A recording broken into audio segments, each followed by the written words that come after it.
Good morning, traders. Welcome to today's market review. This is Razak at CMTrading. Today is February 28th, 2019, and today is Thursday morning. So looking at the major economic events of the day, at 3:30 South African time in the afternoon, advanced quarterly GDP numbers coming out of the United States. Now, there's not too much of a surprise here, so I wouldn't add so much weight to this number.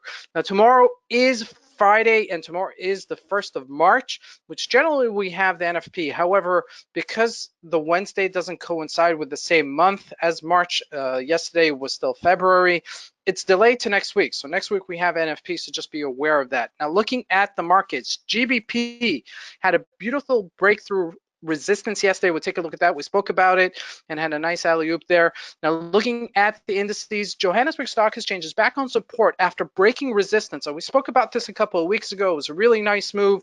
It looked like it was pushing above, and now it's back on support. That could be a really great setup for today. Now, looking at the commodities, oil bounces back above $56 a barrel, and gold is faltering. Now, lastly, looking at the stocks, Apple fills a gap and then does an alley-oop. A beautiful move. We spoke about this as well. Now let's see what we can expect from today's trading. So we're taking a look here at the GBP USD, a daily chart. As you can see there, right up there, we can see a daily chart. Now we spoke about this yesterday, had several moments, okay, where it hit this resistance at 132.60-ish level and then always faltered, okay? Now this is going back to June of last year. Okay, so for the past year, it's been trading between these two ranges of 132 and 125-ish level.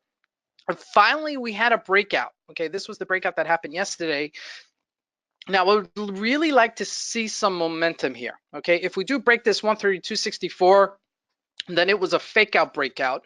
However, if it does continue to hold above this level of 132.64, we may see it continue to go higher.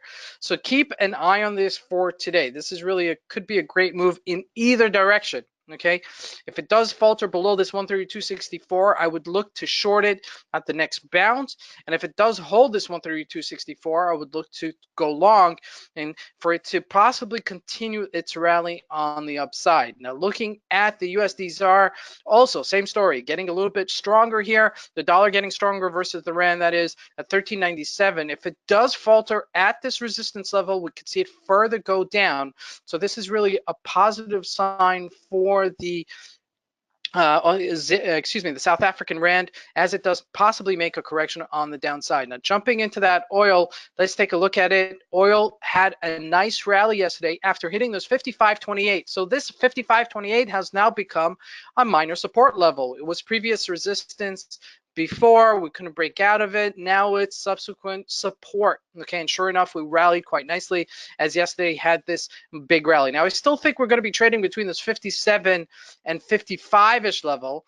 Okay, I don't think we're going to be breaking out above 58 anytime soon, but just do keep it in your radar as this continues to trade throughout the week. Now looking at that JSD. All right, now this is exactly what I was talking about. We're looking again at a daily chart of the JSC. You saw that we broke above this 49,500-ish level, okay, with some volume and hit 50,000 right there, and then at a nice round up number sold off. Now it is, retracing back to support. Okay, this becomes support because this was previous resistance, this was subsequent support several times. All right, so this is really a major level to consider at 49,500-ish level, let's call it. Okay, we're about 80 points away from that. So as long as we maintain it, we could actually see it break above.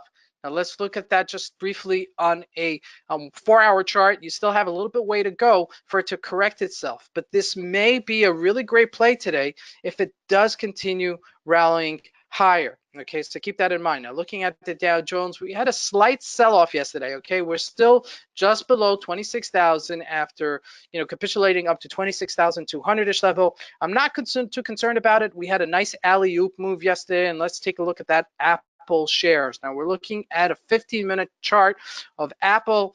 This was the gap up, okay? And then we were looking for that fill in the gap, and sure enough, we got it. And then it went back to where we previously gapped, right there. That is where we previously gapped. That was your sell-off, 174.40-ish level, never breaking above it.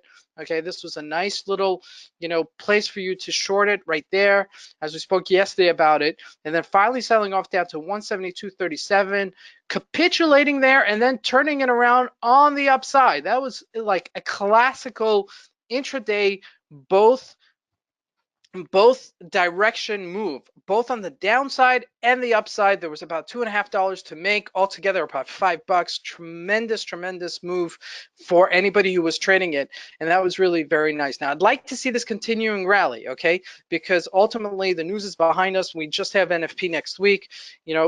Powell testified in front of Congress this past week, so we're over that hurdle. Donald Trump has been meeting with the premier, or whatever you'd like to call him, of North Korea, and that looks like it's settling. Some of the issues between China and the United States are actually also settling in terms of a trade agreement. I think this market will really push higher if that news actually comes out very positive. So keep an eye on the news and keep an eye on what's happening. This is Fred Razak. I want to wish you guys a great trading day. Thank you.